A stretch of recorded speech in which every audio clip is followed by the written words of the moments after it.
800 800। তাহলে এটা কাটা হবে, দেখুন কীভাবে কাটতে হয়।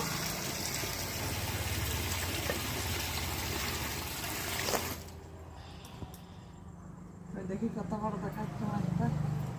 হ্যাঁ বড় তো বটে, হ্যাঁ দেখতে পাচ্ছেন,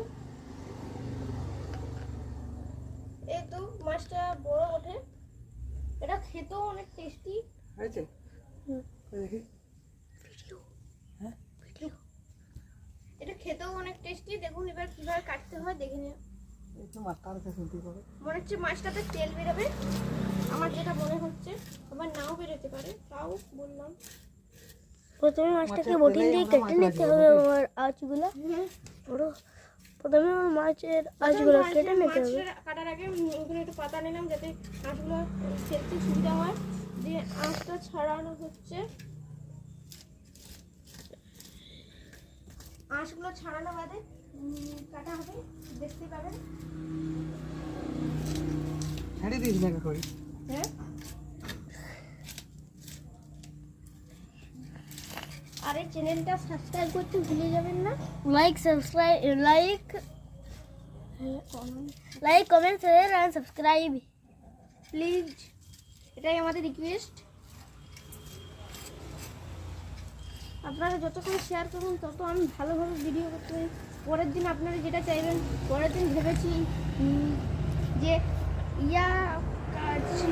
চিংড়ি কাটার ভিডিও দেবো।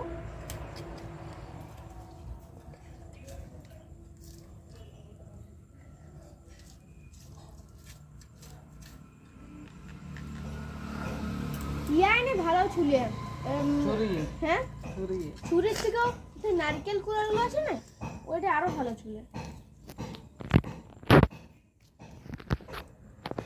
একটু জুম করি।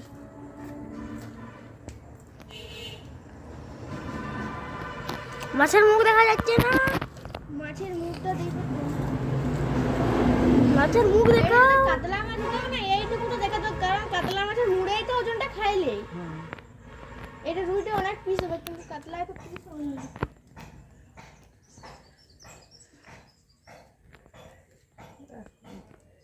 এদিকটা ধরতেই লাগছে রে, লম্বাটাকে ছিঁড়ে যাচ্ছে।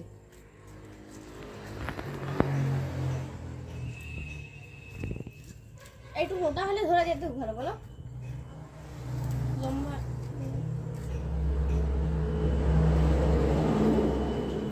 আমাদের বাই বাই।